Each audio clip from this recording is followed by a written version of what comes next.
انسان ناشکرا ہے. شکر کرنے کے ساتھ ساتھ کہیں نہ کہیں انسان ناشکری کر جاتا ہے، کفریہ کلمات کہہ جاتا ہے، یا پھر اللہ سے امید نہیں لگاتا. جب انسان ایسے کام کرنا شروع کرتا ہے تو وہ اللہ سے دوری اختیار کرنا شروع کر دیتا ہے، کیونکہ اس کے دل میں دنیاوی چیزوں کی خواہشات بڑھ جاتی ہیں. وہ یہ چاہتا ہے کہ دنیا کی تمام چیزیں، دنیا کی تمام آسائشیں اس کے پاس ہوں اور اس کی تمام دعائیں قبول ہو جائیں. لیکن اللہ ہر ایک کی دعا ایک مقررہ وقت پر قبول کرتا ہے، اور بے شک وہ جانتا ہے کہ ہماری کون سی دعا کو کب قبول کرنا ہے اور کب وہ ہمارے حق میں بہترین ثابت ہو سکتی ہے.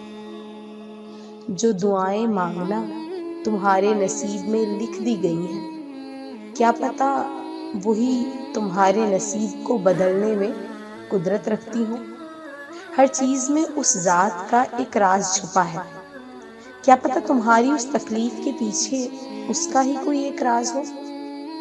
کیا پتہ صرف یہ آزمائش تم سے اس چیز کی تڑپ دیکھنے کے لیے ہو اور اسے مزید شدت سے مانگنے کے لیے دی گئی ہو، کیونکہ شدت سے مانگی گئی دعاؤں کی قبولیت ہوتی ہے.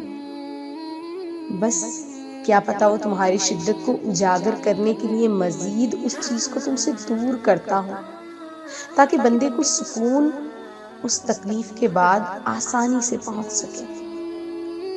تو بس ہر چیز میں اس کی مصلحتوں کو پرکھنے کی صلاحیت رکھو. بے شک اللہ دعاؤں کو قبول کرنے والا ہے. آمین.